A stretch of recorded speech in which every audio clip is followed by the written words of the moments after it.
ada kutukan, Hmm. ada sejenis adigium ya, kutukan bahwa saya SDA-nya banyak ini, tapi SDM ataupun tingkat kemiskinan tinggi. Nah, Ya, kita mau menghapus itu. Menghapus. Oleh karena itu, kami banyak berhubungan dengan universitas yang sesuai dengan potensi-potensi kami. Nah, dengan demikian saya berharap sekali lagi anak-anak kami nanti dia pulang atau balik ke Tabalong ataupun ke Indonesia nanti bisa memberikan kontribusi nyata kepada pembangunan dan juga sumber daya alam yang kami miliki. Saya kira itu. Berarti wajib balik ke Tabalong ya Pak? Ya, kami berharap mereka balik Pak, karena kita berupaya mereka ini artinya bisa memaksimalkan Pak sumber daya yang ada. Jadi itu harapan kita. Tapi kalau memang nanti kebutuhan Indonesia dan umum membutuhkan mereka, kami pun tidak masalah. Tapi kami sudah menyiapkan sumber daya manusia kita menjadi sumber daya yang bisa memberi kontribusi nyata kepada pembangunan di Indonesia dan Kabupaten Tabalong secara khusus. Kira itu.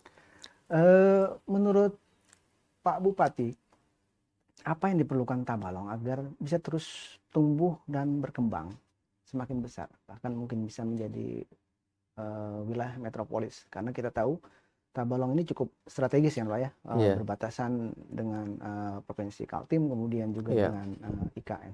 Nah, kira-kira seperti apa?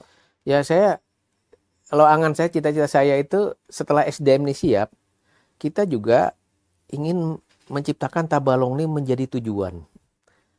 Bukan lagi sebagai suatu kabupaten yang sekedar transit saja, tidak. Tapi menjadi tujuan. Misalnya tujuan pendidikan nanti, tujuan dari sektor ekonomi dan jasa, tujuan orang untuk misalnya dalam sisi kesehatan, rumah sakit.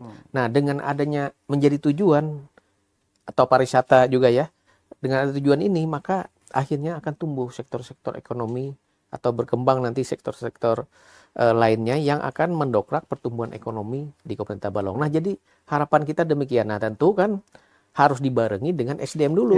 Kalau SDM-nya tidak punya skill, tidak punya kemampuan, kemudian juga tidak siap, saya kira tujuan-tujuan tadi menjadikan Kabupaten Tabalong menjadi suatu tujuan ini mungkin tidak akan bisa tercapai. Oleh karena itu, dengan adanya keinginan kita menjadi Tabalong Smart, yaitu tujuan orang nanti datang, tentu harus dibarengi dengan skill, keterampilan, pendidikan anak-anak kita, dan juga dari prasarana-sarananya. Kita sudah siapkan semua. Jadi dari 7 program prioritas itu semua untuk sebenarnya mendongkrak sekali lagi untuk SDM dari sisi pendidikan mereka, kesehatan dan juga kesejahteraan masyarakat Tabalong. Download Tribun X sekarang, menghadirkan lokal menjadi Indonesia.